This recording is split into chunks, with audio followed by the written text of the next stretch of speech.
Alright, so I wanted to wrap up something from earlier in class today. We were putting together a state machine, and we had added a reset line, but if you look at the Verilog code for this, it doesn't actually use the reset. It sets it up as an input.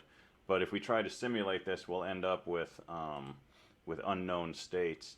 So I poked around on the menu options at the end of class trying to find it, and couldn't figure out where the option was. So go under finite state machine, go under transitions, and hit reset. And that will let you drop down a special marker called reset, and you can point to whatever you want your initial state to be.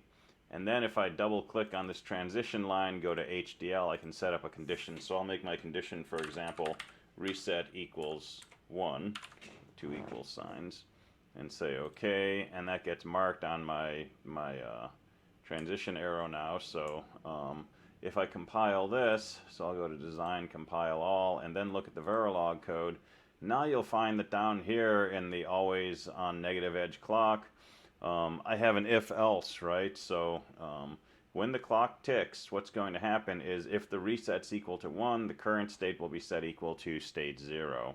Otherwise, the current state will be set equal to whatever the next state was that was declared by this logic up here. So that lets us set up our reset condition, and then we can go ahead and simulate. So now we can do File, New Waveform, and we've done this a few times now. Simulation, initialize simulation. Select the top level, so we'll go ahead and pick the top level go count and apply an OK. And so I'm going to put the reset in here. We'll set that once. We'll have a running clock. We'll have our go signal, and let's go ahead and look at our current state. And we can look at the Z output. That's not horribly interesting. So let's set up stimulators. So I'll select these, I'll right click, I'll say stimulators. I'll go to the first one, reset. I'm going to use a formula which will start off high at 0 nanoseconds and then go low at, let's go low at 50 nanoseconds. So we just get a little reset pulse in the beginning. And so we'll apply that. The clock, we'll go ahead and we'll just make a clock, and let's do that with a 20 nanosecond period. So we'll go ahead and apply that. And then go, let's go ahead and make this random. We'll just randomize it every 100 nanoseconds. And now let's go ahead and run this for a few steps.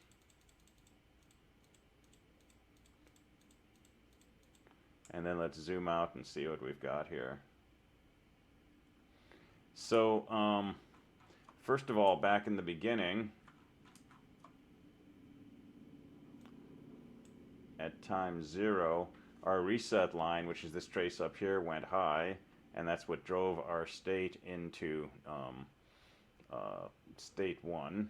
So, we're using 1 hot encoding, so our states look like 1, 2, 4, 8. Remember, we changed it from full encoding to 1 hot. So we go to state 1 on the reset line, and then after that, the reset goes low. All along here, our go signal is a 0.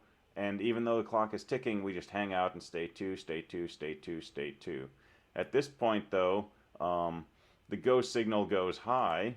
And so now each time that the clock drops, remember it's a negative edge triggered clock, each time the clock drops, we go to the next state. State 4, state 8, back to 1, 2, 4, 8, and so on. And this was the behavior we set up in our state diagram, right? Remember, the idea was that when go is 1, we move from one state to the next, and when go is 0, we stay in our current state. And you can see that's happening here, right? While the go input is high, we're counting. While the go input is low, we're staying in our current state. And if we run it a little further, we can watch the go line go low. So there, go went low, and you can see while the clock was ticking, we were moving states. When the go line went low, we stayed in the same state despite the clock ticks. So that's just a simulation of this machine that we set up. And again, you know, we can double click and we can change the clock to be rising. And if we do that and we recompile, so compile all, and we look at our Verilog code, you'll see that the states change on the positive edge of the clock. And in our old timing diagram, let's go back to the beginning. If we look in here, the state changes occurred right here on the falling edge of the clock. Right here on the falling edge of the clock.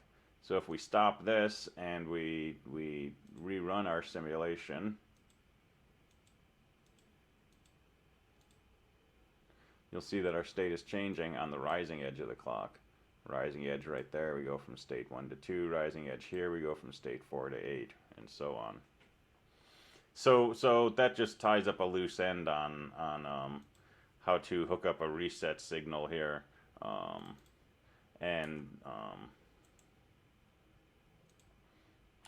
Yeah, so anyway, just wanted to show you that. All right, cool. I will see you next week.